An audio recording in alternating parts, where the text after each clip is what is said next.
pessoal, estamos de volta. Este é o tema 8, atos jurisdicionais, também chamado de atos processuais do juiz.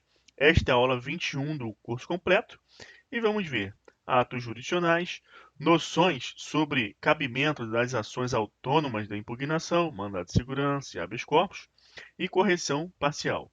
Uma questão polêmica sobre fundamentação do ato de recebimento da denúncia, que é cobrado especificamente em concurso, a classificação dos atos jurisdicionais no processo penal, também muito cobrado em concurso, outras classificações que também são cobradas e, quando são cobradas, as pessoas muitas vezes erram, porque são outras classificações que não estão lançadas ali no rol geral, comum. Dicas para identificação da natureza do ato jurisdicional, que estamos vendo atos jurisdicionais, vamos ver uma classificação, são bastantes nomes que você vai precisar memorizar, então aqui tem uma dica aqui para você identificar qual a natureza do ato. E vamos te explicar também por que você tem que fazer essa identificação da natureza do ato. No fim, vamos ver prazos para a prática dos atos processuais pelo juiz, prazo do juiz para os despachos e decisões, a jurisprudência ao longo dos assuntos e questão de concurso final. Vamos começar então falando em geral sobre os atos jurisdicionais.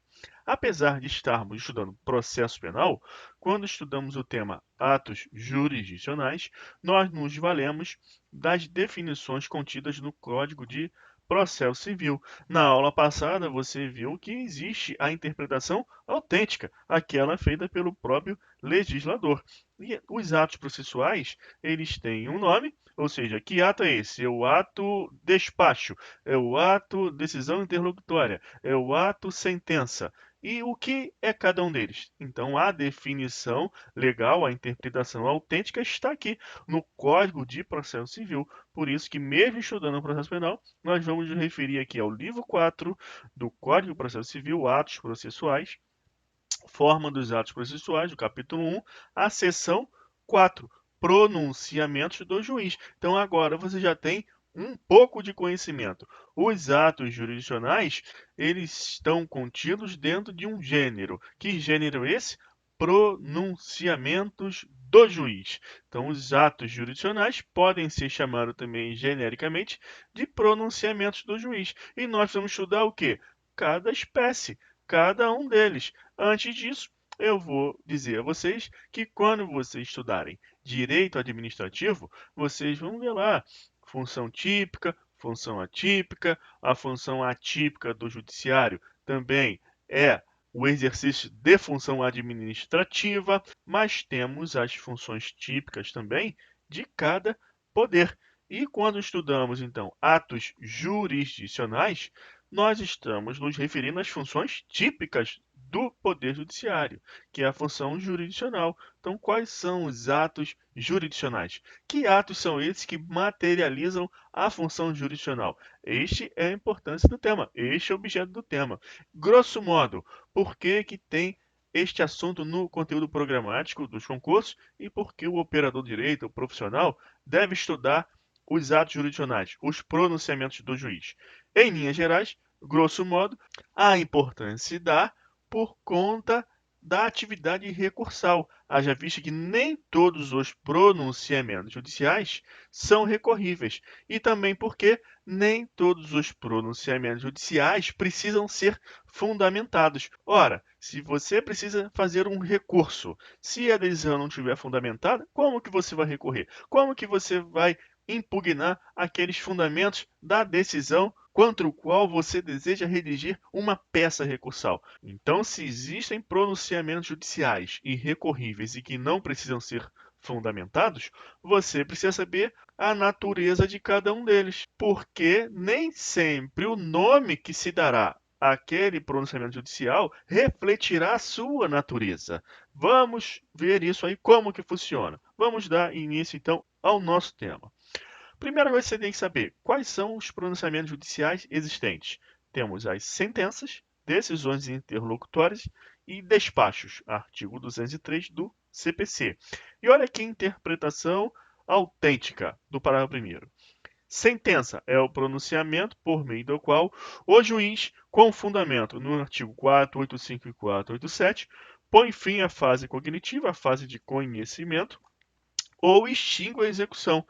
485, ele vai julgar, o que vai por fim à fase sem julgamento do mérito. E o 487 vai por fim à fase cognitiva com julgamento do mérito, ou extingue a execução. Então, esta é a definição de sentença.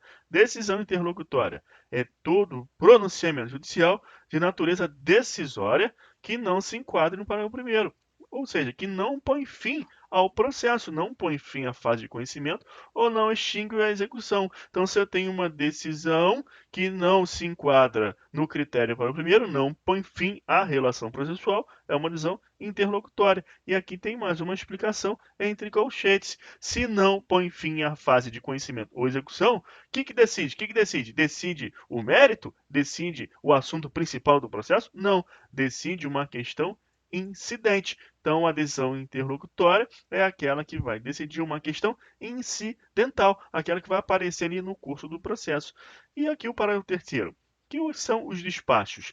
Despachos são todos os demais pronunciamentos do juiz praticados no processo de ofício ou a requerimento da parte. Então, é uma definição de despacho que diz que serão despachos tudo que não se enquadrar no critério de sentença em decisão interlocutória. Então, você vai encontrar o despacho por exclusão. Esse é o procedimento. Você verifica se põe fim ao processo, se não põe fim à decisão interlocutória, e aí, se sobrar, sobrou, não é nada disso, então é despacho por exclusão. E os atos meramente ordinatórios. Ora, quando o artigo 203 disse o que são provimentos, ele não incluiu atos ordinatórios. E o que são, então? São aqueles atos praticados pelo funcionário, pelo servidor público, pelo analista, pelo técnico. Olha lá, como ajuntar de vista obrigatória independe de despacho. Devem ser praticados de ofício pelo servidor e revistos pelo juiz quando necessário. Tem um comando constitucional que autoriza os atos ordinatórios.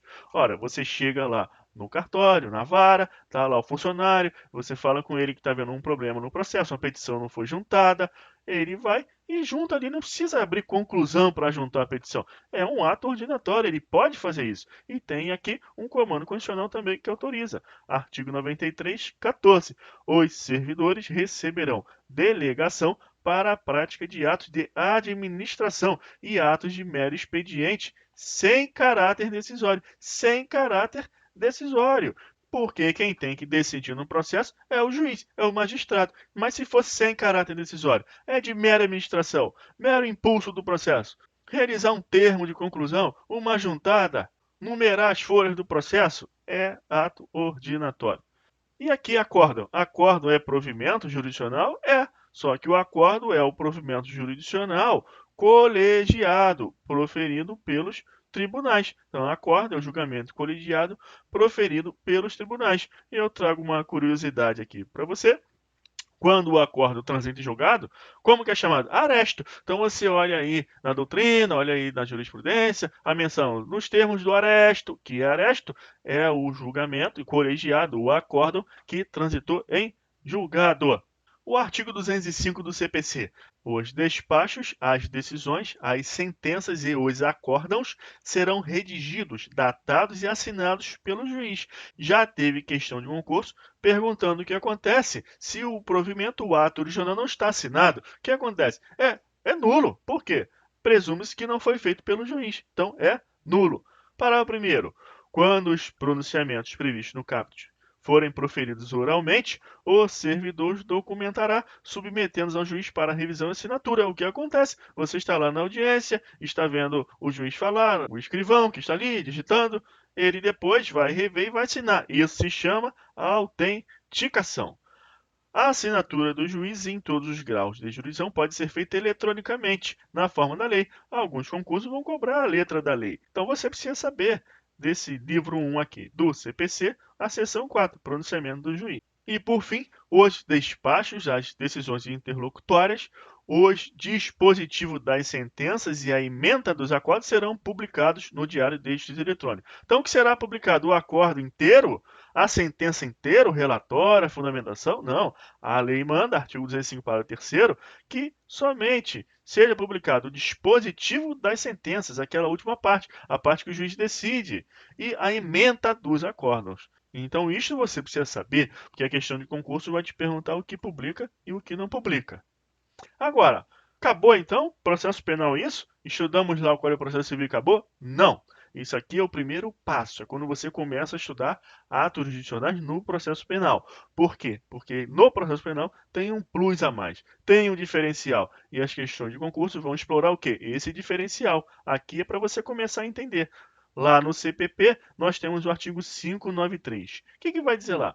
Caberá apelação no prazo de 5 dias das sentenças definitivas e das decisões definitivas ou com força de definitivas. Pronto, isso aqui é suficiente para gerar diversas doutrinas, diversas questões de concurso, porque você percebe que o CPC ele vai falar que pronunciamentos são sentenças, decisões interlocutórias e despachos, e não sentenças definitivas, decisões definitivas, ou seja, existe um adjetivo aqui após o termo sentença e decisões. E tem ainda uma outra forma de provimento, que são decisões com força de definitivas, ou seja, há um diferencial.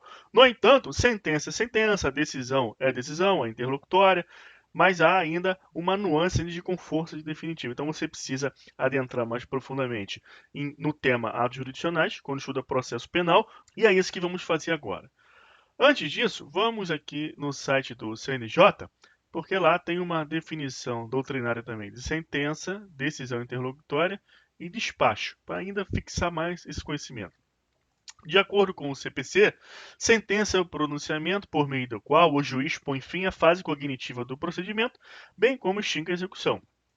Isso significa que, por meio da sentença, o juiz decide a questão trazida a seu conhecimento, pondo fim ao processo na primeira instância. A sentença pode ser dada com ou sem julgamento do mérito, ou seja, acolhendo ou não a causa levantada pela parte. Caso exista recurso ao tribunal, os desembargadores podem proferir um acórdão. Tanto a sentença quanto o acórdão marcam o fim do processo, ao menos na instância que se encontra. Então, o CNJ teceu um texto doutrinário dispondo sobre o artigo que nós vimos, 203, e parágrafos do CPC e 204, que fala do acordo. Então, quando ele diz que a sentença ela põe fim à fase de conhecimento da execução, julgando ou não o mérito, se referiu ao 485, que é sem julgamento do mérito, e 487, que é com resolução do mérito, e que põe fim à fase na instância, ou seja, aqui, ó, põe fim à fase cognitiva, a fase de conhecimento e a execução. E também falou do acórdão. Então ele disse que pelo menos põe fim ao processo, à instância em que se encontra. Olha aqui de novo, ó, pelo menos na instância em que se encontra. A sentença ou acórdão marca o fim do processo. E a decisão interlocutória, que o CNJ diz? As decisões são atos pelos quais o juiz resolve questões que surgem durante o processo, mas não são o julgamento dele por meio da sentença. Essas questões precisam ser decididas no curso do processo, são denominadas questões incidentes ou questões incidentais. São exemplos de decisões interlocutórias: nomeação de perito, aceitação de parecer ou não aceitação, a intimação ou não de certa testemunha indicada pelas partes no curso do processo. Despachos. O CPC define como despachos todos os demais pronunciamentos do juiz praticados no processo, de ofício ou a requerimento da parte. Observa que tem questão de concurso que vai te perguntar se o despacho é só de ofício. Pode a parte requerer um despacho? Pode. Por quê? Porque o despacho determina medidas necessárias para o julgamento da ação, para o curso normal do processo. São meras movimentações administrativas, por exemplo, a citação do réu. Então, a parte pode requerer a citação do réu, deve requerer a citação do réu. Então, pode sim, de ofício ou requerimento da parte.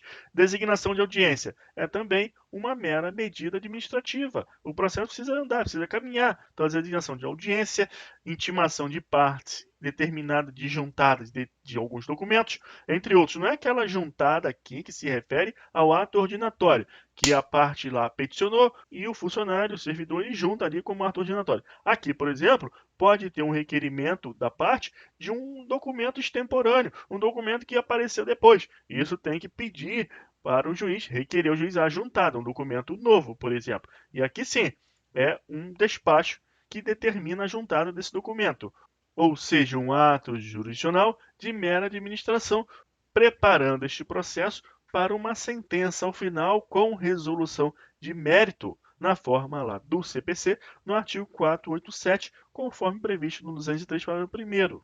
Agora olha aqui, ó, CPC, artigo 1001, dos despachos não cabe recurso, porque são meras movimentações administrativas.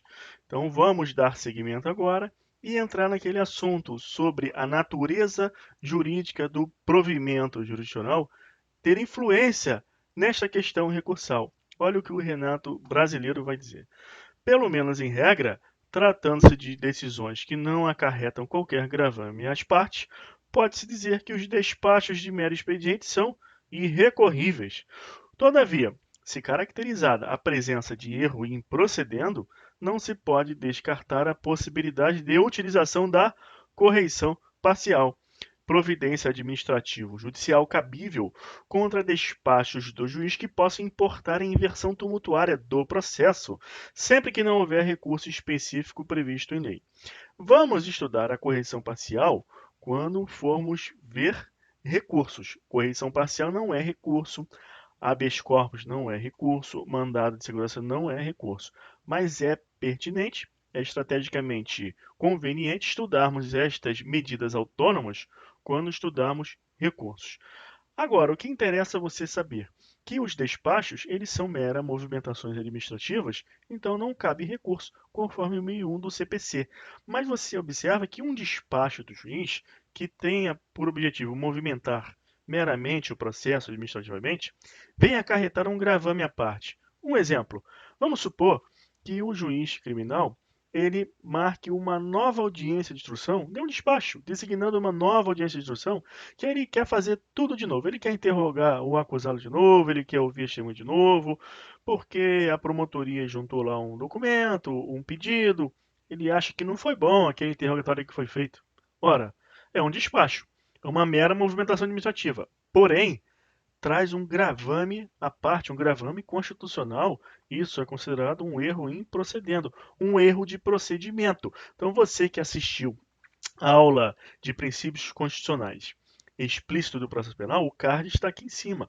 O erro em procedendo, ele tem a sua matriz constitucional no artigo 5º, inciso 54 do rol do artigo 5º, Direitos Fundamentais da Constituição Federal. Então você tem lá que ninguém será privado da sua liberdade e de seus bens sem o devido processo legal. Você viu também que o devido processo legal ele deve ser compreendido em suas duas vertentes, o substantivo do process of law e o procedural do process of law. O erro em procedendo, ele vai violar essa vertente do procedural do process of law. Então você verificou nessa aula que viola uma garantia fundamental, o devido processo legal. Esse acusado, no caso, ele seria privado de sua liberdade com violação do devido processo legal. Então, nesses casos graves, você sabe que contra o despacho não cabe recurso. Porém, é cabível o manejo das ações autônomas de impugnação, a correção parcial, o HC e o MS. Quando que vai caber cada um deles? Isso você vai ver lá quando estudarmos cada um deles, quando estudarmos recursos, apesar deles não serem recursos, eu ressalto. Então aqui, o que eu quero que você apreenda agora? Que essa questão da natureza jurídica do provimento vai importar na ausência de possibilidades recursais, restando ao prejudicado o manejo de ações autônomas de impugnação. Olha agora aqui uma notícia da Folha. Olha o que saiu na UOL 24 de maio de 2007. A ação pedia revogação da liminar por 10 dias, contados a partir da data do despacho do juiz. Ora, o que você verifica desta frase aqui? Que despacho não decide nada. O despacho é o provimento que tem por fim a mera movimentação administrativa do processo. Então, olha a confusão que está nesta frase, envolvendo o provimento de despacho com uma decisão envolvendo liminar e uma ação de revogação. Então, o despacho, ele não decide nada. Então, isso aqui é uma nomenclatura, um termo que não corresponde à natureza jurídica, ou seja, à essência do ato efetivamente praticado. Despachos são meras movimentações administrativas, para que o processo seja encaminhado corretamente e atinja o seu fim, decidir o problema. Por exemplo, quando um juiz determina que o escrivão numere as páginas de um processo, ele está despachando. Quando ele manda o oficial de justiça citar um réu, ele está despachando. Afinal, o processo não pode ir para frente se o réu não é citado. Como o despacho não é uma decisão, não cabem recursos contra ele. Então você observa, imagina que consta lá um despacho se referindo a uma decisão liminar, ou revogando ou deferindo. Você então não pode recorrer desse despacho? Claro que pode, porque a denominação do ato não implica em modificação de sua natureza jurídica. Então a importância de você conhecer a natureza jurídica de cada provimento. Olha aqui outro assunto, noções sobre cabimento das ações autônomas de impugnação e correção parcial. Então, se referindo àquele assunto que nós já abordamos aqui em cima sobre o erro improcedendo nos despachos. Vamos ver umas jurisprudências. O ato impugnado possui natureza de despacho de mero expediente, pelo qual o juiz determinou que a serventia certifique o transcurso de prazo para oposição de embargos à execução fiscal, por não corresponder à decisão interlocutória, mas à singela determinação voltada ao cartório judicial, ou seja, mera providência administrativa. Não há recurso cabível contra tal ato, 1001 do CPC. Então, o que? Viabiliza-se o ajuizamento do mandado de segurança. Viu? Então não se importa agora em saber quando que vai ser mandado de segurança, quando que vai ser habeas corpus, quando que vai ser correção parcial, não se importa em saber isso. Se importa em entender agora que tem provimentos judiciais que não cabe recurso. E aí você não pode fazer nada? Pode. Tem as medidas autônomas de impugnação. Agora aqui vamos prosseguir. Questão polêmica sobre a fundamentação do ato de recebimento da denúncia. Também está relacionado a esta situação que estamos explicando. Tem provimentos jurisdicionais contra os quais não cabe recurso. Se não cabe recurso, se não é decisão, não precisa ser fundamentada. A ideia é essa. O juiz não precisa fundamentar um despacho. A fundamentação no sentido do artigo 93, inciso 9 da Constituição, conforme vimos nos princípios explícitos constitucionais na aula de princípios. O card está aqui em cima para você. Então, os requisitos da fundamentação não abrangem o despacho, porque não tem conteúdo decisório. Agora, esta questão polêmica sobre a fundamentação do ato de recebimento da denúncia é importante você saber porque causa uma certa celeuma no mundo jurídico e as questões de concurso adoram cobrar essas coisas. Olha só, há decisões judiciais que afirmam a natureza jurídica de despacho de mero expediente quanto ao ato do juiz de receber ou rejeitar a denúncia. Olha só, quando o MP ele oferta a denúncia, o juiz ele precisa exercer um juízo de admissibilidade. Então ele tem que verificar condições da ação, tem que verificar pressupostos processuais, tem que certificar se há justa causa para a ação penal. Se não houver nada disso, qualquer elemento desse estiver ausente, o juiz não recebe essa denúncia. E caberá ao MP o RES, o recurso em sentido estrito. Como que é considerado, então, este ato do juiz de recebimento ou rejeição da denúncia de mero despacho sem conteúdo decisório? Esta questão causa uma celeuma doutrinária porque a jurisprudência majoritária entende desta forma. Então, isso acarreta diversas questões: a ausência de recurso, a ausência de necessidade de fundamentação, ou seja, uma implicação total no princípio constitucional implícito do duplo grau de jurisdição. Então vamos caminhar, vamos desdobrar esse problema para você entender e se preparar para a sua prova, o que você vai precisar responder. No entanto, não é correto, pois tanto para rejeitar quanto para receber, o juiz analisa condições da ação, pressupostos processuais, se há inépcia e justa causa para a ação penal. Tecnicamente correta é a classificação de decisão interlocutória simples, porque o processo prossegue. Assim, deve ser fundamentada para permitir o exercício do direito de defesa. Então, veja que ele se referia à decisão interlocutória simples. E isto é uma classificação de decisão interlocutória que vamos ver. Se atente agora aqui nessa primeira parte, decisão interlocutória. A decisão interlocutória é uma decisão. A decisão precisa ser fundamentada. A questão de haver ou não previsão de recursos não importa. Essa fundamentação da decisão judicial, que é obrigatória para decisões, permitiria até o exercício mais pleno da ação autônoma de impugnação, um habeas corpus, por exemplo. Vamos ver no processo penal que o artigo 581 do CPP, ele prevê o quê? As hipóteses de possibilidade recursal em sede de recurso em sentido estrito. Então, quando o juiz ele rejeita a denúncia, tem lá a previsão no inciso 1 do rese para o ato do juiz que rejeita a denúncia, mas não tem nenhuma possibilidade de rese, não tem lá no rol a previsão de rese para o ato do juiz que recebe a denúncia. Então, só vai caber para o denunciado, para o acusado, o habeas corpus. Por que habeas corpus nesse caso? Porque está havendo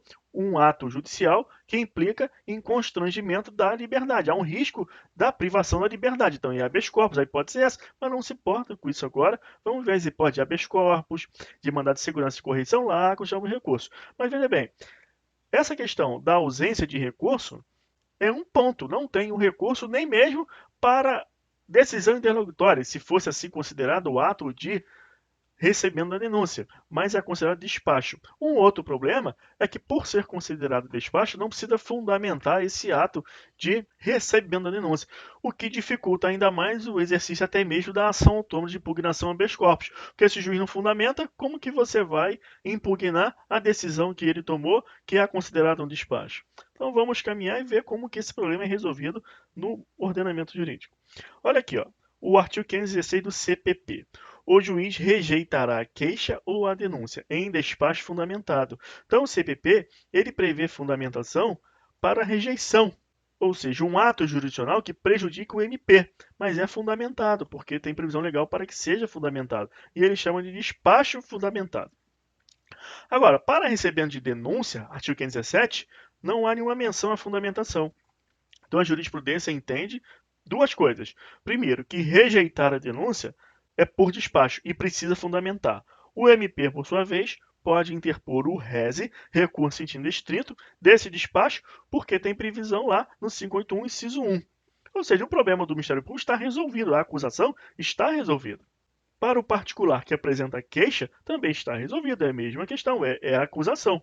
Mas e com relação ao recebimento da denúncia, que prejudica o acusado? Além de ser considerado um despacho, não tem nem a previsão recursal no 581 do RES e também não tem a previsão de fundamentação, ou seja, deixa o acusado completamente desguarnecido com relação a uma medida efetiva de resguardo à sua liberdade de locomoção no que respeita à ampla defesa. Então, isso é uma grande polêmica doutrinária. Lógico, lá em cima, nós preparamos o seu entendimento e dizemos que mesmo despacho cabe ação autônoma de impugnação. Então, cabe aqui o habeas corpus, apesar da ausência de previsão de rese. Mas e com relação à fundamentação? Então, vamos caminhar. Olha aqui o conjur. Há muito se discute a respeito da desnecessidade de fundamentação do ato judicial que recebe a denúncia ou queixa. De um lado, a jurisprudência majoritária sustenta tratar-se de mero despacho, despido, portanto, de conteúdo decisório. De outro, caudalosa doutrina de viés mais reflexivo e crítico, bem como alguns julgados representativos de arejada visão minoritária, defendem a imperatividade da fundamentação, sem a qual a decisão estaria cometida de nulidade. Afinal, o artigo 93, inciso 9 da CF, impõe a fundamentação como dever jurisdicional e garantia das partes e da sociedade, sequer admitindo-se fundamentação implícita. Defender que o recebimento é feito por simples despacho implica em negar a cognição sobre a peça que instaura o exercício da ação penal. O que ele quer dizer aqui no final? Que o juiz, para receber a ação penal, ele precisa exercer um juízo de admissibilidade. Esse juízo de admissibilidade é um juízo de cognição, de conhecimento. Ele tem que ver se os pressupostos processuais estão presentes, as condições da ação, a justa causa da ação penal. Tudo isso que nós vamos ver ao longo do nosso curso. E ele está, então, completando o raciocínio, que se for compreendido que isso é um despacho, estar-se-á entrando numa contradição, porque, nesse caso, há uma negativa em considerar esse ato de cognição que é feito sobre essa peça. Muito interessante esse artigo aqui do Conjur, aqui do site. Agora um OBS aqui para você. Admissão no processo penal da motivação per relatione ou aliunde. Então você vai assistir a aula sobre fundamentação, princípio constitucional explícito de motivação das decisões, cujo card apareceu aqui em cima alguns minutos atrás. E você vai verificar que a motivação per relatione ou aliunde é permitido, aula 16, princípios constitucionais explícitos do processo penal 7. Os precedentes de destaque são esses aqui do STJ. Caso você queira já realizar uma consulta na sua internet, você já vai verificar essa possibilidade, essa admissão. Agora vamos ver uma jurisprudência sobre essa questão para fortalecer o seu entendimento. A jurisprudência desta Corte já decidiu que o juízo positivo de admissibilidade da acusação penal, ainda que desejável e conveniente a sua motivação, não reclama, contudo, fundamentação. STF, aqui o HC, ministro Carminúcia.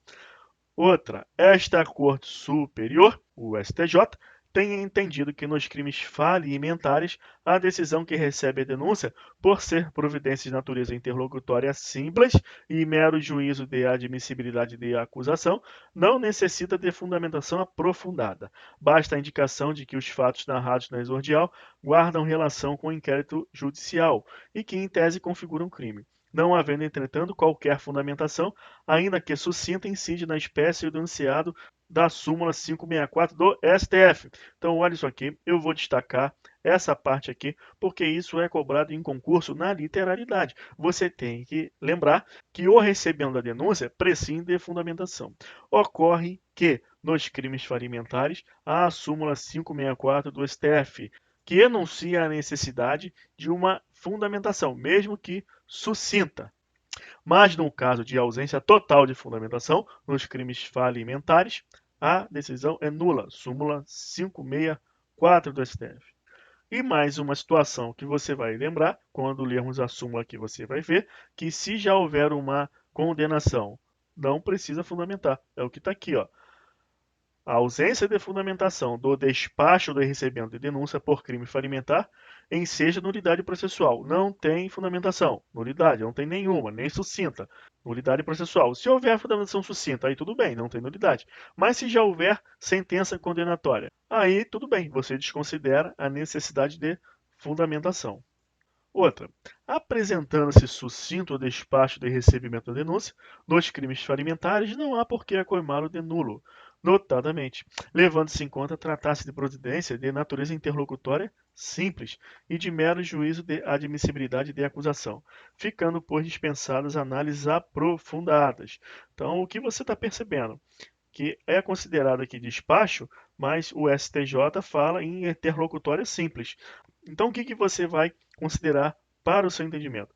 Que o despacho de recebendo a denúncia tem natureza de decisão interlocutória simples. Então, é um despacho de que recebe a denúncia, mas a natureza jurídica, aquela questão da nomenclatura nem sempre refletir a natureza jurídica do provimento, então você vai lembrar que esse despacho ele tem natureza jurídica de decisão interlocutória simples. Assim é considerado pelos tribunais. E o que é decisão interlocutória simples? Nós vamos ver mais à frente. Então a situação é essa, que essa natureza de decisão interlocutória simples do despacho de recebimento da denúncia não tem carga decisória. Na sistemática do CPP existe fundamentação para o despacho de rejeição da denúncia ou queixa. Artigo 516, silenciando a lei no tocante ao recebimento da denúncia. Lembra que eu falei aqui com vocês sobre o dispositivo? Ó?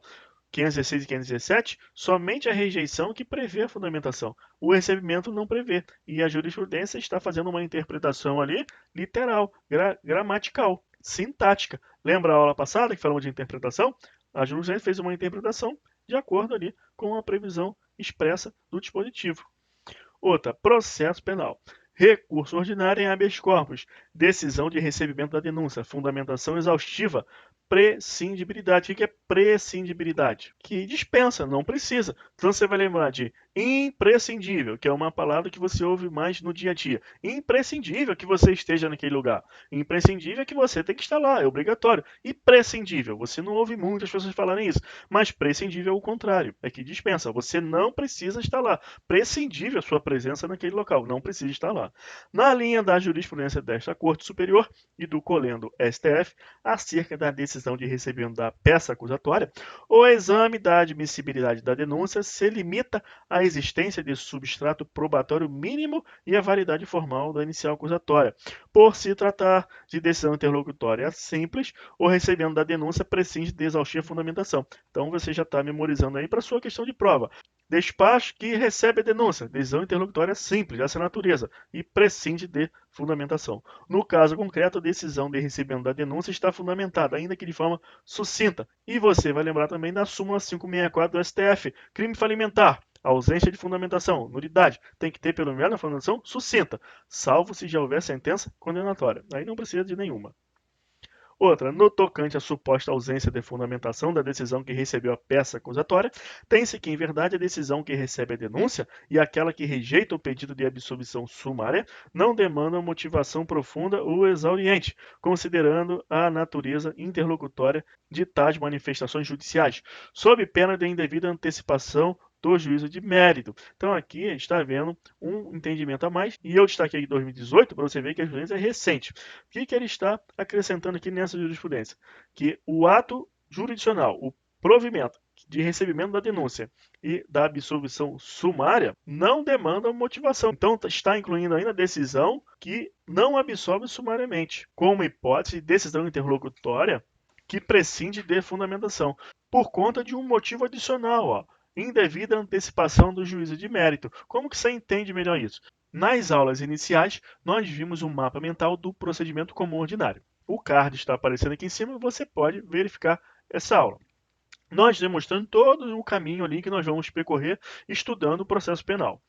Então você verifica lá no mapa mental que, oferecida a denúncia, se o juiz recebe, ele manda citar o réu para apresentar uma resposta em 10 dias.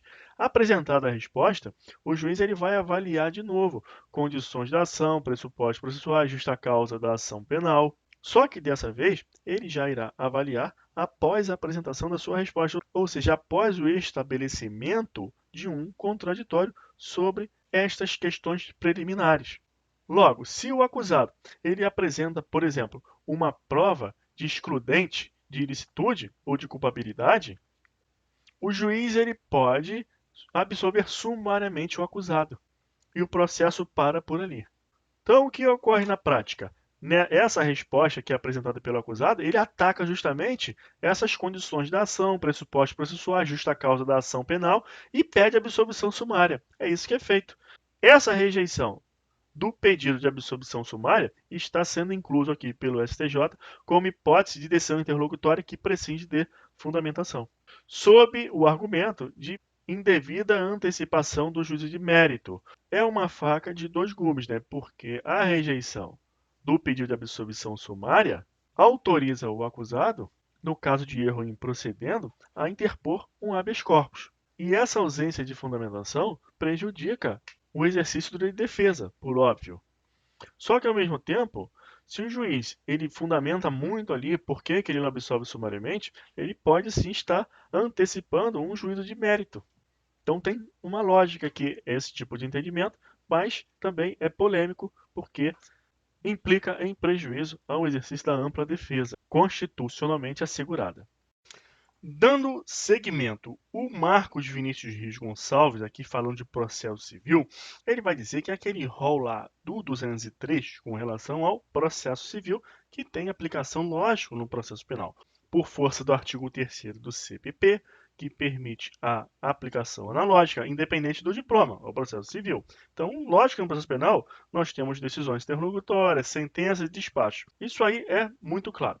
Agora, ele vai dizer aqui que o rol não é taxativo, porque o juiz pratica outros atos no curso do processo, como interrogatório das partes, colheita de depoimentos, a inspeção judicial e outros atos que eles chamam de materiais. Então, olha aqui, ó, o ato do juiz interrogando ali o acusado é um despacho? É uma sentença? É uma decisão interrogatória? Não, não se enquadra em nenhum desses critérios.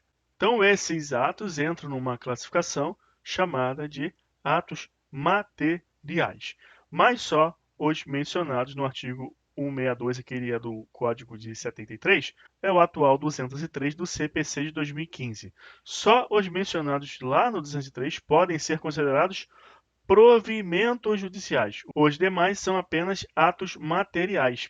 Isto aqui é um entendimento doutrinário e agora vamos ingressar no assunto classificação dos atos jurisdicionais no processo penal e vamos ter aqui uma classificação do Renato Brasileiro, que é uma referência quando se fala do assunto classificação dos atos jurisdicionais no processo penal. E teremos também a classificação atos reais e materiais. Então é importante você ter esse entendimento prévio aqui que eu passei.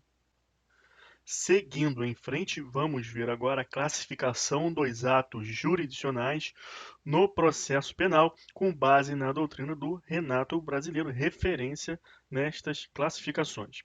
Temos então os atos reais ou materiais do juiz e dos auxiliares da justiça, ou os atos ordinatórios, subdividindo-se em atos instrutórios, atos de documentação, atos de execução, atos de movimentação.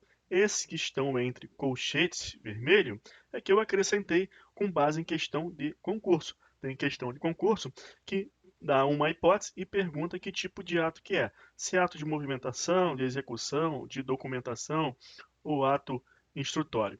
Os atos reais ou materiais do juiz não solucionam questões nem tampouco determinam qualquer providência. Você não consegue classificá-los em sentença ou decisão interlocutória ou em despacho.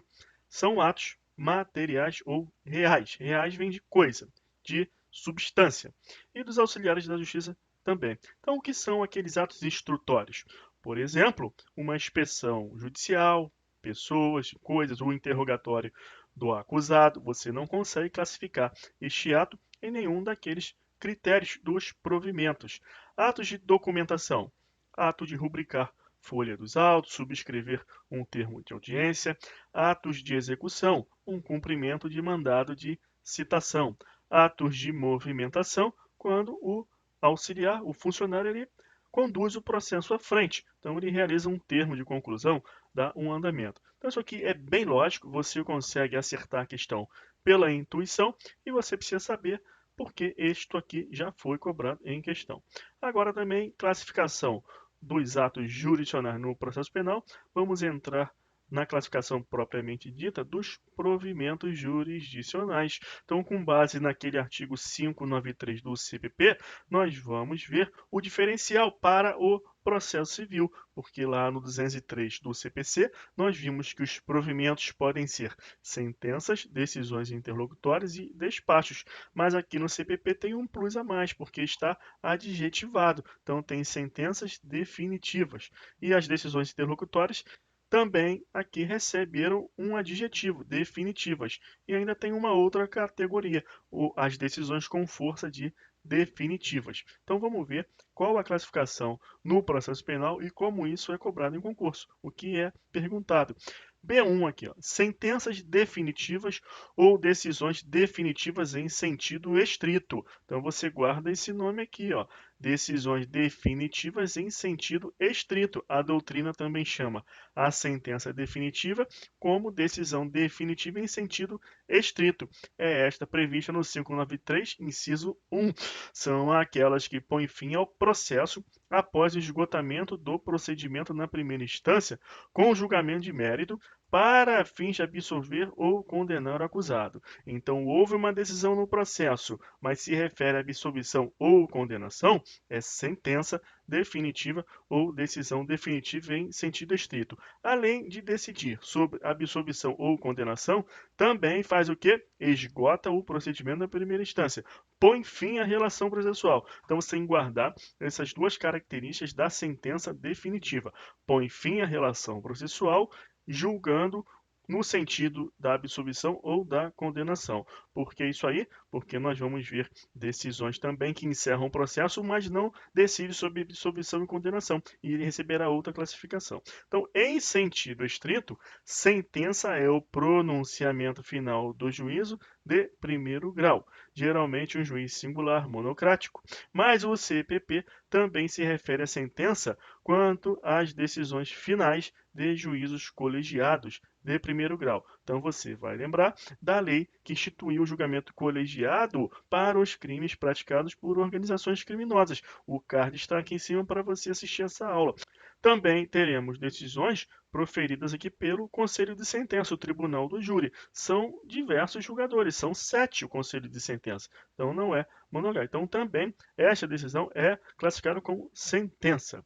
E no âmbito também da Justiça Militar, que é julgado por um colegiado em primeiro grau. A expressão sentença definitiva não se confunde com sentença transitada em julgado. Sentença definitiva é aquela que põe fim ao processo com julgamento de mérito, absolvendo ou condenando o acusado. E a sentença transitada em julgado é aquela contra a qual não cabe mais recurso. A diferença é essa. Então podemos ter uma sentença definitiva transitada em julgado. Um plus a mais é aquela sentença que encerra o processo, condenando ou absolvendo, e que transitou em julgado, seja em virtude da preclusão de impugnações cabíveis, seja em virtude do esgotamento da via recursal disponível, transitada em julgado. Não cabe mais de recurso. Vamos aqui agora ver uma doutrina aqui no jus.com, mas é do Guilherme de Souza Nutti, a citação. A sentença é a decisão terminativa do processo e definitiva quanto ao mérito, abordando a questão relativa à pretensão punitiva do Estado, para julgar procedente ou improcedente a imputação. Eu vou destacar essa fala aqui, esse trecho, porque as questões de concurso cobram a literalidade desta doutrina, do jeito que está aqui, do Nutti. Então, eu vou explicar para vocês. Sentença é a decisão terminativa do processo. Por quê? Nós não vimos que a sentença definitiva ela põe fim à relação processual. Se põe fim, terminou o processo. E é definitiva quanto ao quê? Ao mérito. Ao mérito. Terminativa quanto à relação processual. Definitiva quanto ao mérito. E que mérito é esse? Qual o objeto desse mérito? A questão da pretensão punitiva do Estado. Julgar procedente ou improcedente a imputação. Condenar ou absolver. Guarda isso. Este trecho aqui do Nutti. B2, outra classificação. Decisões definitivas em sentido lato ou terminativas de mérito. Então você olha a diferença, que a sentença definitiva é também chamada de decisão definitiva em sentido estrito.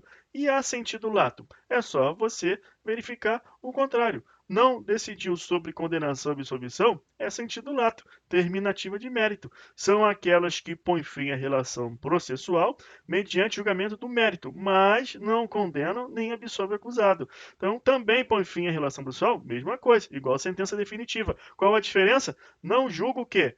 A condenação, não julga. Se vai absolver, não tem esse tipo de julgamento.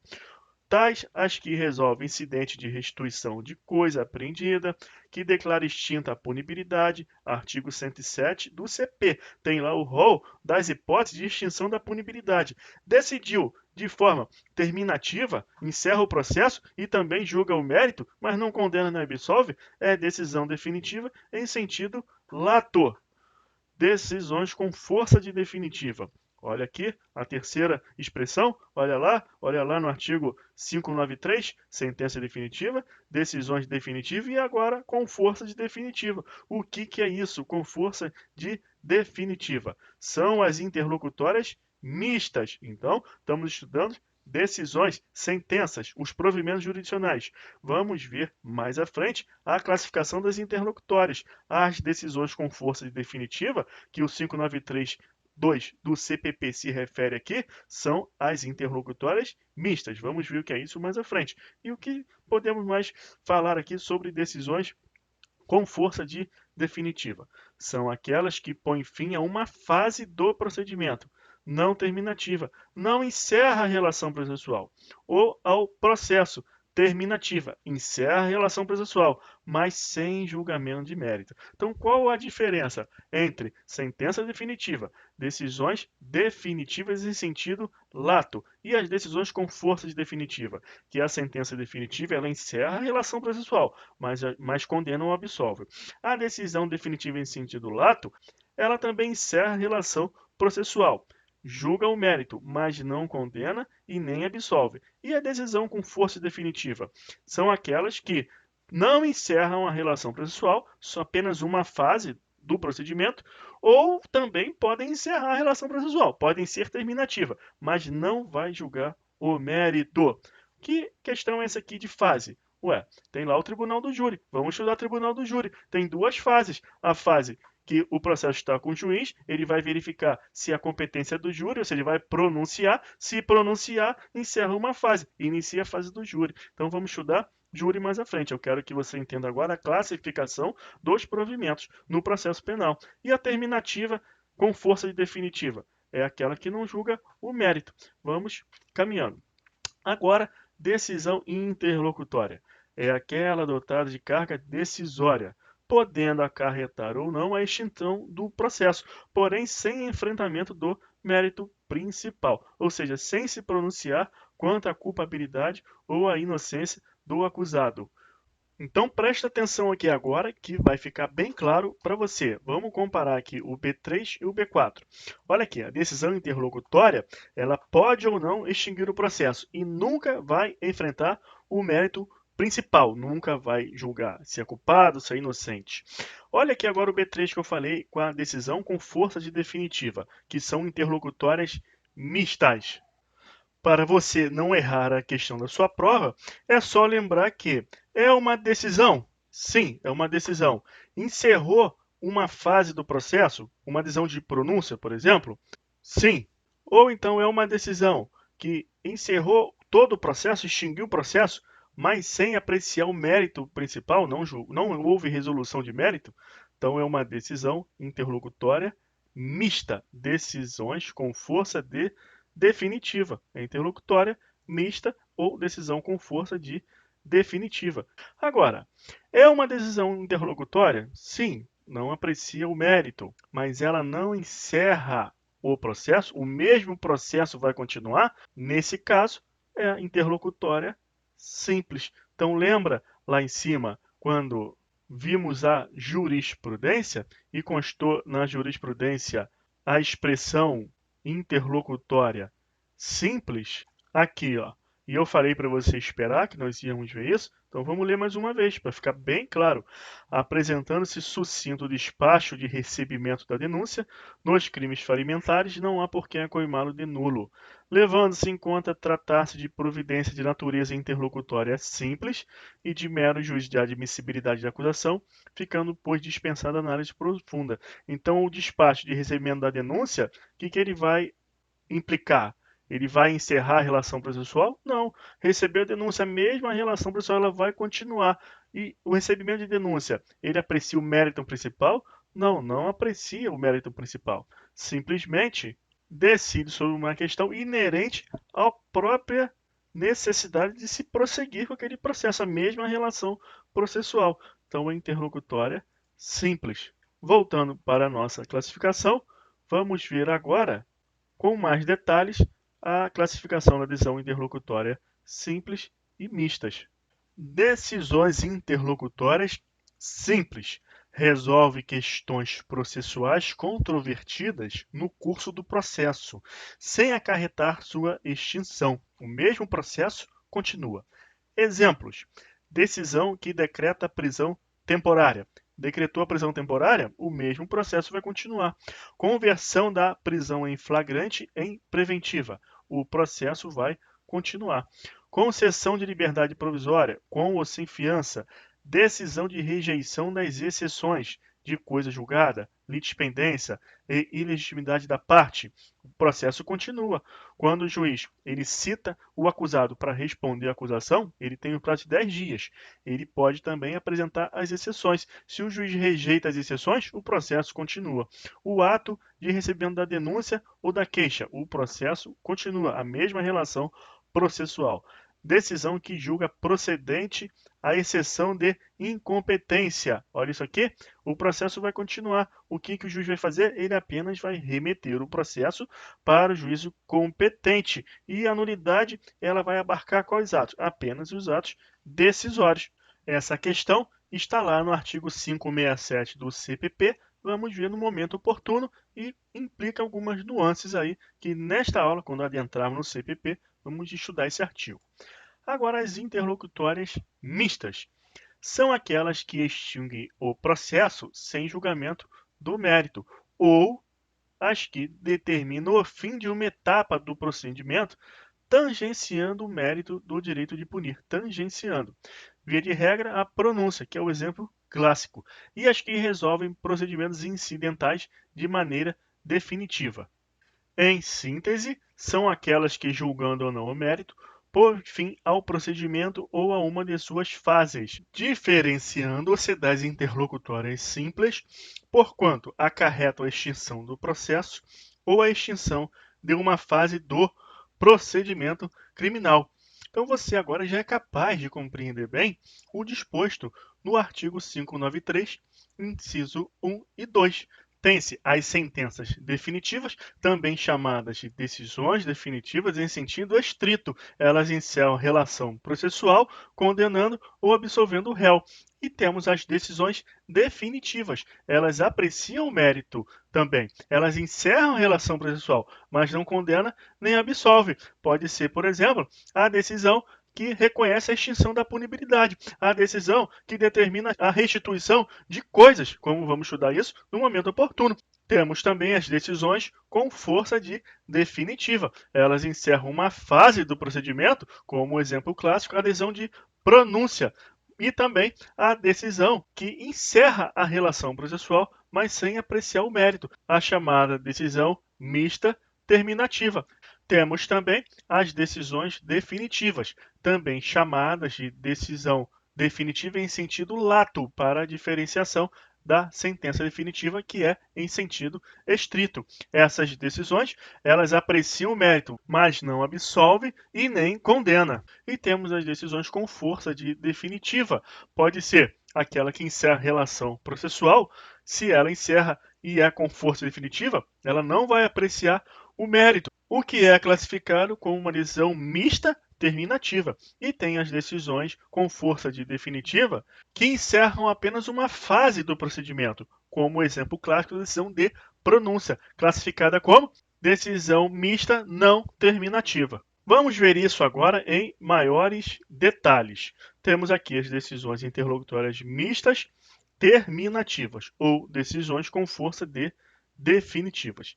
Extinguem o processo sem julgamento do mérito, bem como aquelas que resolvem um procedimento incidental de maneira definitiva sem possibilidade de reexame no mesmo grau. Exemplos: rejeição da peça acusatória.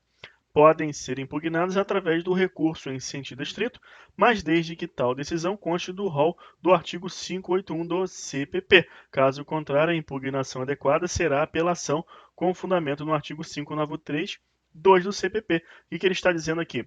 A decisão, ela encerrou o processo, terminou o processo, é terminativa. Também chamado de decisão com força de definitiva. Não apreciou o mérito, é sem julgamento do mérito. Tem que verificar se lá no 581 do CPP tem o recurso em sentido estrito, se tem a previsão do recurso em sentido estrito. E ele deu como exemplo aqui a rejeição da peça acusatória. A rejeição da peça acusatória é a hipótese do inciso 1 do artigo 581 do CPP. Então, o MP, a acusação, poderá interpor o recurso em sentido estrito contra a decisão terminativa. Agora, o recebimento da denúncia não consta lá no rol do 581 recurso. Então, ele está dizendo aqui que a impugnação adequada será a apelação com base no 593.2, porque o 593.2 dispõe sobre a apelação no prazo de 5 dias contra as decisões com força de definitiva, que é o caso aqui. O que você não pode esquecer são as ações autônomas de impugnação. No caso do CPP, grosso modo, é o habeas corpus, haja vista a possibilidade de constrangimento ilegal da liberdade, o que deve ser feito com fundamentação no erro em procedendo, como nós vimos aí ao longo das aulas anteriores. Agora, e as não terminativas? Põe fim a uma etapa do procedimento tangenciando o mérito, porém sem causar a extinção do processo. É o que ocorre, por exemplo, com a pronúncia, o exemplo clássico, que encerra o juízo de admissibilidade da imputação de crime doloso contra a vida. Na pronúncia, o juiz imputa a natureza de crime doloso contra a vida ao ato praticado pelo acusado e pronuncia, ou seja, remete ao órgão competente para julgar este tipo de crime, o tribunal do júri. As decisões interlocutórias não terminativas podem ser impugnadas da mesma forma que as interlocutórias mistas terminativas, conforme comentado acima. observa-se o rol do RESE, recurso em sentido estrito, do 581 do CPP. Se estiver a previsão lá, é possível o RESE. Caso contrário, deve-se aguardar, de regra, a apelação, com base no 593.2. Agora, houve um erro em procedendo? Houve uma grave violação à lei? Abuso? Habeas corpus, ações autônomas de impugnação ou até a correição parcial, como vamos ver, cada hipótese no momento oportuno. Para completar o conhecimento da classificação do Renato brasileiro, ele também vai falar do provimento aqui, ó, despachos de mero expediente. São aqueles destinados ao impulso do processo, desprovidos de qualquer carga decisória, cujo objetivo é impulsionar o curso do procedimento em direção ao ato culminante, que é a sentença. Exemplos: determinação de intimação das testemunhas, ciência às partes acerca da juntada de laudo pericial, etc., como já vimos. Outras classificações. Essas outras classificações são cobradas em concurso, estão reunidas aqui neste tópico para você não perder nada e saber de qualquer detalhe. Sentença executável é aquela que pode ser executada imediatamente. É o que se dá com a sentença absolutória, o qual acarreta a imediata soltura do acusado. Sentença não executável é a que não pode ser executada imediatamente. Exemplo, sentença condenatória, cuja execução está condicionada a seu trânsito em julgado, em fiel observância ao princípio da presunção de inocência, artigo 5º, inciso 57. E agora isso aqui está bem em voga, por quê? Porque o STF, por 6-5, decidiu que somente poderá haver execução da pena após o trânsito em julgado da sentença penal condenatória, modificando o seu entendimento de 2016, julgado recente aqui, desses dias, do mês de outubro de 2019. Sentença condicional são aquelas que carecem de um acontecimento futuro incerto, tal como se dá com a decisão que julga extinta a punibilidade do agente em virtude do decurso do período de prova da suspensão condicional do processo e da verificação do cumprimento das condições acordadas, lá do SURSIS 9.099, é a lei, artigo 39, 5º. Cumpriu as condições? Tem que ser reconhecida pelo juiz, pelo magistrado, no processo, a fim de julgar a extinta punibilidade. Então é condicional. O acontecimento é futuro e incerto. Vai cumprir ou não vai? É futuro e incerto.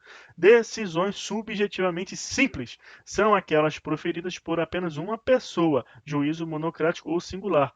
Decisões subjetivamente plurimas são aquelas proferidas por órgão colegiado homogêneo, como câmaras, turmas ou sessões dos tribunais. Decisões subjetivamente complexas são aquelas proferidas por órgão colegiado heterogêneo, a exemplo do Tribunal do Júri, em que o Conselho de Sentença decide sobre o crime e autoria, ao passo que o juiz-presidente incumbe a fixação da pena. Sentença suicida ou incoerente é aquela cujo dispositivo ou conclusão contraria sua fundamentação, sendo, portanto, considerada nula, a não ser que o vício seja sanado pelo órgão jurisdicional, em virtude da interposição de embargos declaratórios.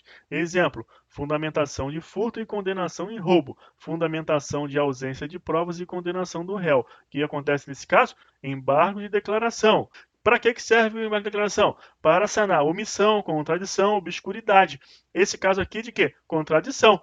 Interposto em embargo de declaração. O juiz não modifica, não altera, não aplica o efeito infringente ao embargo de declaração? Sentença suicida, é nula. Vai recorrer ao tribunal e vai anular tudo. Decisões vazias são aquelas passíveis de anulação por falta de fundamentação. Diante da ausência de motivação do ato jurisdicional, é possível reconhecimento de sua nulidade absoluta, haja visto o disposto no artigo 93.9 da CF. Decisões autofágicas ou de efeito autofágico são aquelas em que há o reconhecimento da imputação, mas o juiz acaba por declarar extinta a punibilidade, a exemplo do que ocorre com o perdão judicial. Ou seja, tem tudo ali para condenar o réu. Ele é culpado, ele é imputável, ele cometeu, está reconhecido a autoria e materialidade, entretanto, não pode aplicar a pena. Por quê? Porque está extinta a punibilidade, o expediente do Estado terminou, não pode mais. Então você vai ler lá o artigo 107 do CP, lá tem o rol das hipóteses de extinção da punibilidade e você vai verificar que esta decisão é autofágica. E você vai lembrar também que essa é uma hipótese de decisão definitiva, terminativa de mérito, como estamos vendo na nossa classificação. Por quê? Porque decide o mérito, mas não condena e nem absolve. Decisões declaratórias são aquelas que se limitam a declarar uma situação jurídica pré-existente. Decisão judicial que extingue a punibilidade em face da morte do acusado. Declaratória. Decisões constitutivas.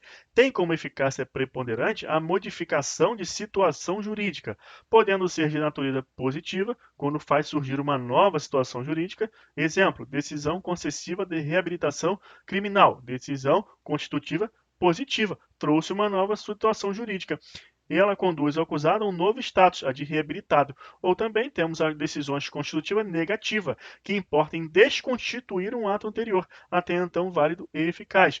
Exemplo, a revisão criminal desconstitui a sentença condenatória ou absolutória imprópria transitada em julgado. O que é a sentença absolutória imprópria? É aquela que aplica a medida de segurança. Isso aqui não é bom para o condenado. Então ele quer ser absolvido. Uma sentença absolutória própria. Então, a revisão criminal é uma decisão constitutiva negativa.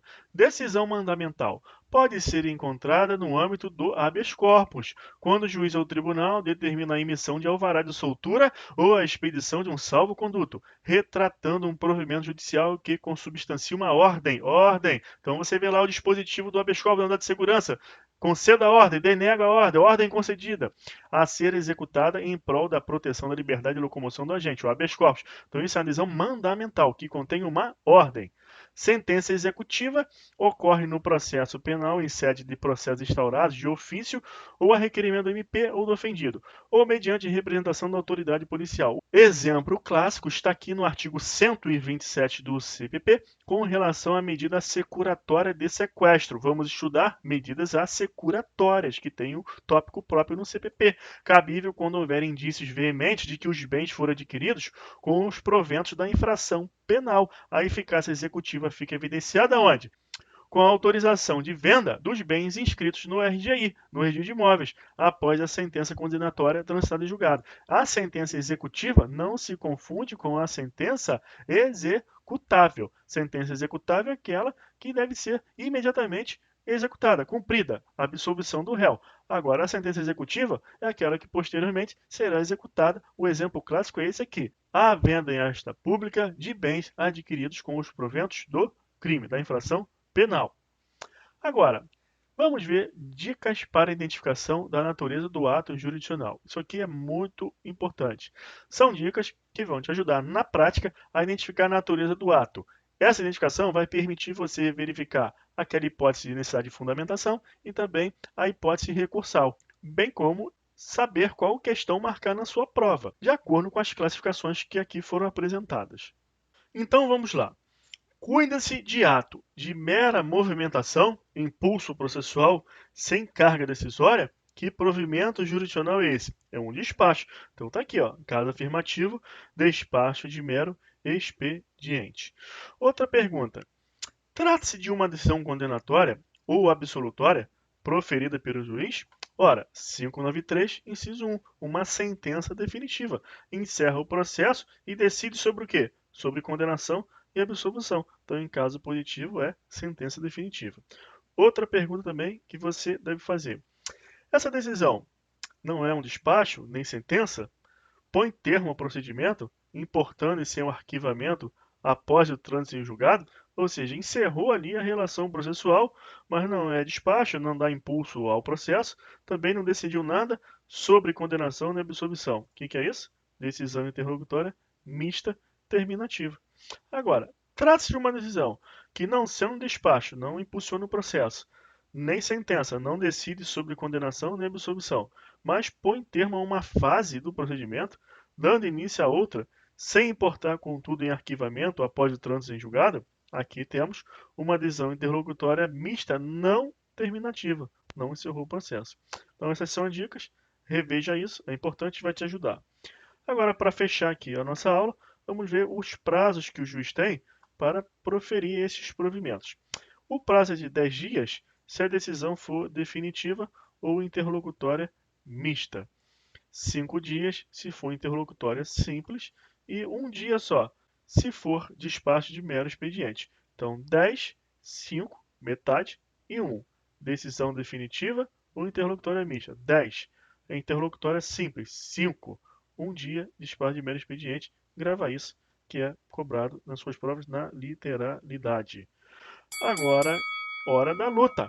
Questão de concurso, nosso treinamento. Vamos resolver muitas questões agora e você vai terminar essa aula dominando este tema.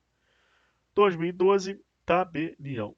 Sobre os prazos aos juízes singulares no âmbito de processos penais, pode-se afirmar: é de 10 dias se a decisão for definitiva ou interlocutória mista? Correto, verdadeiro. É de 5 dias se for interlocutória simples? Também, está correto. É de 2 dias se for despacho? É um dia, está errado, aqui é falso. É de 15 dias se tratar de pronúncia? Olha só a pegadinha. Está errado. Por quê? Qual a natureza da decisão de pronúncia? Ela encerra só uma fase do processo e só tangencia o mérito, não condena e nem absolve. Que decisão é essa? Decisão interlocutória mista não terminativa. Então a resposta está aqui, ó, no prazo de 10 dias, pelo gênero, uma decisão interlocutória mista. Ele te trouxe uma espécie e falou um prazo diferente, um prazo de 15 dias. Então é falso, uma pegadinha. 2015, Defensor Público. No que se refere à classificação dos atos jurisdicionais, assinale a opção correta. O ato processual pelo qual o juiz recebe a denúncia tem natureza jurídica de despacho de mero expediente. Parou, olha aqui agora, você vai lembrar da jurisprudência que nós mostramos. O ato do juiz que ele recebe a denúncia é feito por despacho, mas tem natureza de decisão interlocutória simples. Vimos isso várias vezes, você não pode errar essa questão. Falso. O ato jurisdicional que, apreciando o mérito da ação penal, aplica medida de segurança ao acusado, é qualificada como sentença absolutória própria. Não, nós comentamos aqui que é absolutória imprópria. Então, isso aqui é falsa. Sentença subjetivamente plurima é aquela que provém de um órgão colegiado homogêneo, como é o caso dos tribunais de segundo grau de jurisdição. Verdadeiro. Outra, sentenças simples são as proferidas por um órgão monocrático ou singular, como no caso das sentenças proferidas pelo juiz-presidente do Tribunal do Júri. Essa aqui é uma sentença subjetivamente complexa, porque envolve mais do que um órgão. Falsa essa alternativa. A decisão que põe termo à primeira fase do rito do Tribunal do Júri tem natureza de decisão definitiva estrito sensu. Aqui, ó, em sentido estrito, lembra? Sentença definitiva ou decisão definitiva em sentido estrito. Essa decisão, ela termina o processo, é terminativa do processo, mas é definitiva quanto ao mérito para condenar ou absolver. Ele está falando aqui de uma hipótese de decisão interlocutória mista não terminativa. Está errado. Então a correta é essa alternativa que falou da sentença subjetivamente plurima. Outra questão, 2014, Defensoria Pública, estágio. O Código de Processo Penal vigente confere aos juízes singulares o prazo de tantos dias para exarar uma decisão interlocutória simples. Aqui é 5 dias. Tal prazo contar-se-á do termo de conclusão. Aí tem uma palavra aqui e outra aqui. Vamos ver as alternativas. Sabendo que a decisão interlocutória é simples, então tem que achar uma alternativa que tem 5 dias. Então a gente exclui essa de 10, exclui essa de 10 e temos duas aqui com 5. Então vamos ver. 5 dias, 5 dias. Uma é não se computando, incluindo-se.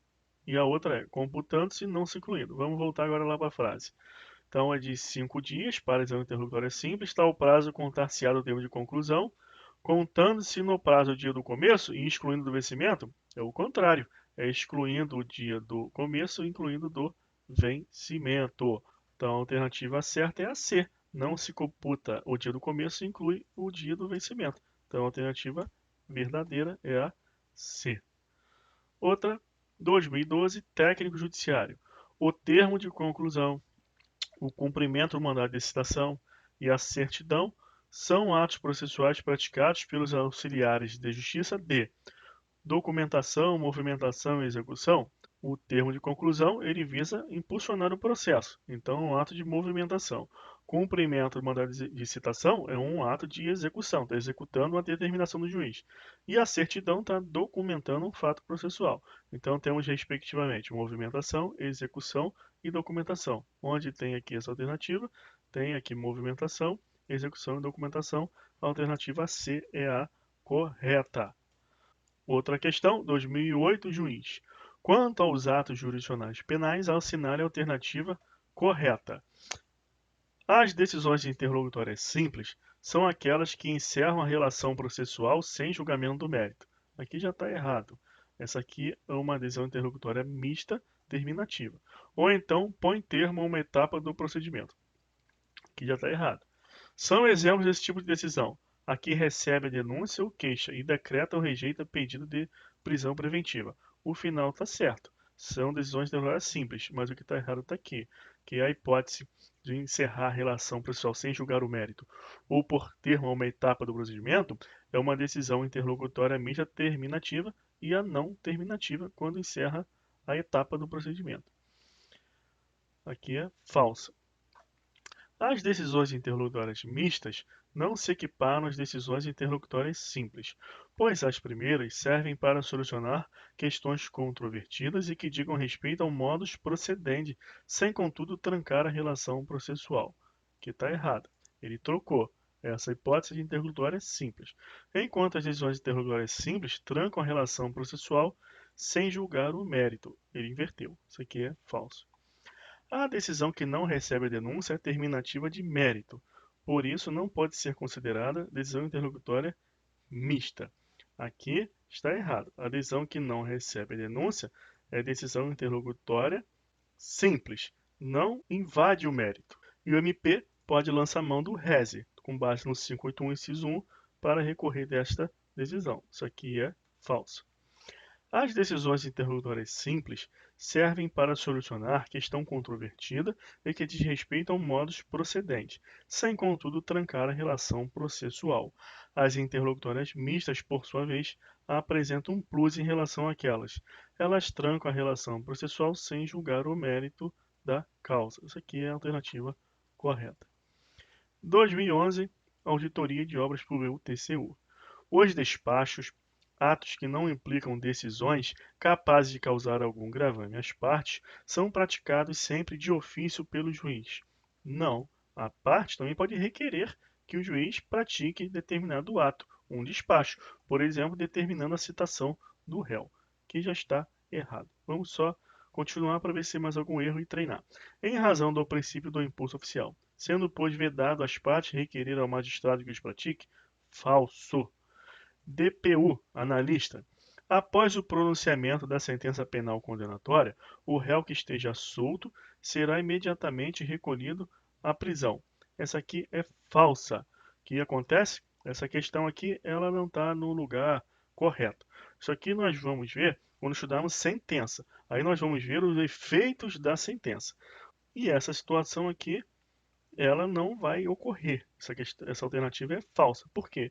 Nós vamos ver que um dos requisitos da sentença é o juiz fundamentar a prisão preventiva. Ele precisa julgar, avaliar a prisão preventiva de forma expressa e fundamentada. Então você lembra que a sentença penal condenatória ela não é uma sentença executável, ela é não executável.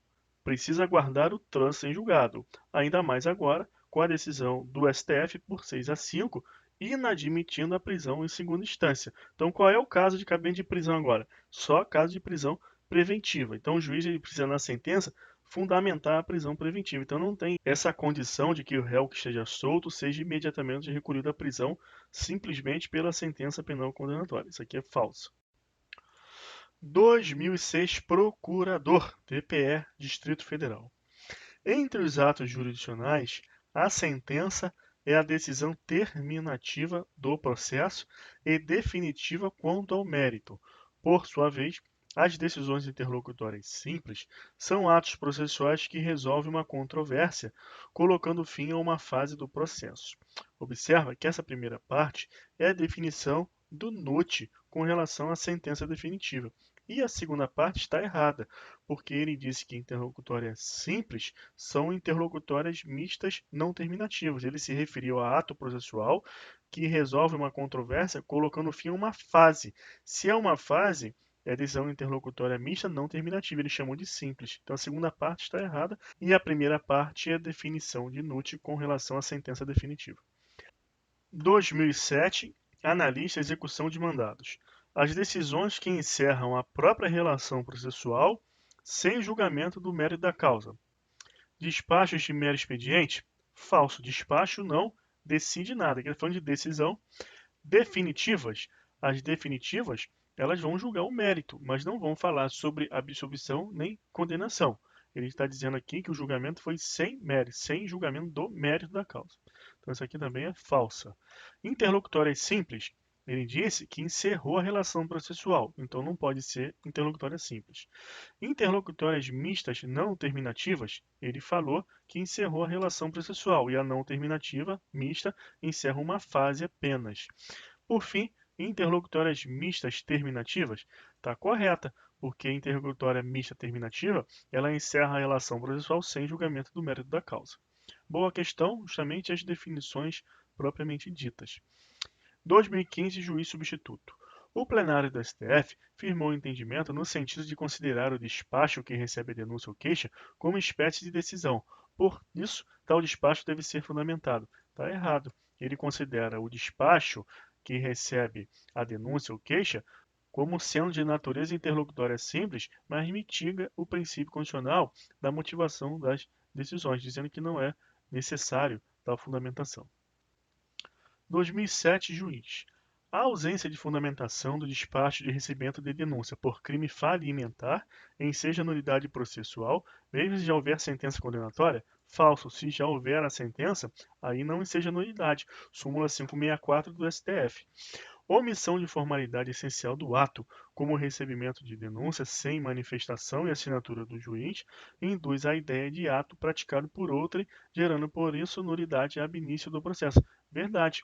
O requisito é o quê? Que as decisões do juiz serão redigidas e assinadas pelo próprio. Então, se não tem aqui a assinatura do juiz, induz a ideia de ato praticado por outro. É um requisito essencial do ato, uma formalidade essencial. Verdade. Vimos lá no CPC, em aplicação analógica ao CPP. Está lá no artigo 205 do CPC. 2016, promotor de justiça. A sentença autofágica ou de efeito autofágico, como podemos observar em uma das súmulas do STJ, é aquela em que o juiz reconhece que o fato é típico e antijurídico, porém não é culpável, ou seja, o crime existe, mas não pode ser reprovado, não se aplicando pena ao réu. Ora, para você matar esse tipo de questão, você tem que lembrar que a sentença autofágica, tudo está direcionado para a condenação do réu. Ele é culpável, o crime ficou provado e ele só não será condenado por causa de um fato extintivo da punibilidade dele. Então não é o caso aqui dele não ser culpável, porque se ele não ser culpável, logicamente que ele não deve ser condenado por mérito próprio, pessoal, intrínseco, e não algo objetivo que o juiz é obrigado a reconhecer por força do direito positivo. Mas aqui é falsa.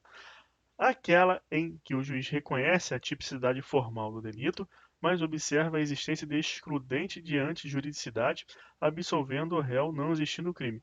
Aqui é a mesma coisa de cima. O réu ele não deve ser condenado, porque existe a favor dele um dispositivo legal que ele impõe em sua defesa, uma excludente de antijuridicidade. O que é isso aqui? Estado de necessidade, legítima defesa, estrito cumprimento do dever legal. Então ele não pode ser condenado porque seria uma injustiça ele ser condenado. E na sentença autofágica, não. Ele é culpável, o crime foi provado, autoria e materialidade, ele deveria ser condenado, mas não será, porque por força de um fato extintivo da punibilidade. Isso aqui também é falsa. Aquele em que o juiz reconhece o crime e a culpabilidade do réu, mas julga extinta a punibilidade concreta. Essa aqui é a verdadeira. Aquela em que o juiz reconhece a nulidade do processo sem julgamento do mérito, anulando os atos processuais, determinando que se reinicie a instrução processual. Falso. Essa aqui é aquela alternativa nada a ver, não tem nada a ver com a situação. Juiz de Direito 2014. De acordo com a doutrina majoritária, a decisão que põe termo à primeira fase do rito do tribunal do júri, submetendo o acusado ao conselho de sentença, tem natureza jurídica de sentença? Não. Decisão interlocutória mista terminativa? Não, encerrou o processo. Decisão interlocutória mista não terminativa? Correta, essa aqui está certo, alternativa certa. Aí só para saber as outras, decisão terminativa em sentido amplo, essa aqui não, essa é aquela que decide o mérito, porém nada que diga respeito à condenação nem absolvição. Decisão interlocutória simples, essa aqui é aquela que resolve questão incidente sem encerrar a relação processual. 2006, juiz. Sentença suicida. O que é? cuja parte dispositiva contraria as razões invocadas na fundamentação. É essa aqui mesmo, verdadeira. Que não tem relatório. Não, isso aqui nós vamos ver que são os elementos da sentença. Relatório, fundamentação e dispositivo. Vamos estudar isso quando estivermos no assunto sentença. Isso aqui é falso. Que não indica o artigo de lei que deveria ser aplicado? Não, esse aqui não é o caso. Vamos ver o quê? Que o juiz na sentença, quando estudarmos sentença, os requisitos da sentença, o juiz deve indicar realmente o dispositivo em que deve ser aplicada a condenação, mas não é a hipótese de sentença suicida que ele está perguntando. Que não obedece ao critério trifásico para a aplicação da pena? Falso, também não é a definição de sentença suicida. 2010, analista. A sentença que concede perdão judicial é denominada pela doutrina de sentença suicida. Falsa. Ele deu aqui a definição de sentença autofágica, aquela em que a culpabilidade do réu está presente, a autoria e materialidade estão comprovadas, entretanto, está extinta a punibilidade concreta. O juiz não pode aplicar a pena. A sentença suicida já é aquela em que a fundamentação e o dispositivo eles são incongruentes. Por exemplo, está fundamentado o crime de furto e o juiz condena lá na parte dispositiva por roubo. Isso é a sentença suicida, também chamada de incoerente, cabendo a interposição de embargo de declaração por contradição do julgado. Então é isso, pessoal. Parabéns.